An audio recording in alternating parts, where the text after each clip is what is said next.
मार्केटमध्ये कधीकधी एक कॅन्डल सांगते आज बायर्सचीच सत्ता आहे, त्यालाच म्हणतात bullish marubozu. Bullish marubozu is equal to strong buyers. Bullish marubozu म्हणजे जवळजवळ कोणताही अप्पर आणि लोअर वीक नसलेली full body green candle. Open जवळ लो आणि क्लोज जवळ हाय म्हणजे दिवसभर खरेदीचं वर्चस्व. आता ही कॅन्डल कुठे शोधायची? स्ट्रॉंग लेवलजवळ दिसली तर सगळ्यात भारी, जसं 21 EMAवर बाउन्स किंवा VWAPवरती ब्रेक. सगळ्यात महत्त्वाचं अपट्रेंडमध्ये दिसली तर सिग्नल आणखी दमदार आहे असं समजावं. कन्फर्मेशनसाठी पुढची 5 मिनिटाची कॅन्डल बुलिश मारुबोजूच्या हायच्या वर सस्टेन झाली तर कन्फर्मेशन चांगलं आहे. इंट्राडे ट्रेडिंगमध्ये एंट्री घेताना काय बघायचं ते सांगते. प्राईस VWAPच्या वर आहे, RSI 50पेक्षा जास्त आहे, 21 EMA सपोर्टमध्ये आहे. अशा वेळेला बुलिश मारुबोजू कॅन्डल दिसली की एंट्री घेताना मारुबोजू कॅन्डलच्या हायच्या थोडं वर घ्यायची.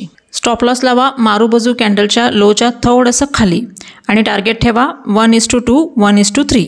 कुठे अवॉइड करायचं? फोमोमध्ये एंट्री घ्यायची नाही, रेझिस्टन्स चेक करायचा आणि साईडवेजमध्ये सरळ सरळ स्किप करा. फॉर एक्झाम्पल निफ्टीच्या चार्टवरती बुलिश मारुबोजू कॅन्डलने तुम्हाला इंट्राडे ट्रेडिंगमध्ये खूप चांगली एंट्री मिळू शकते.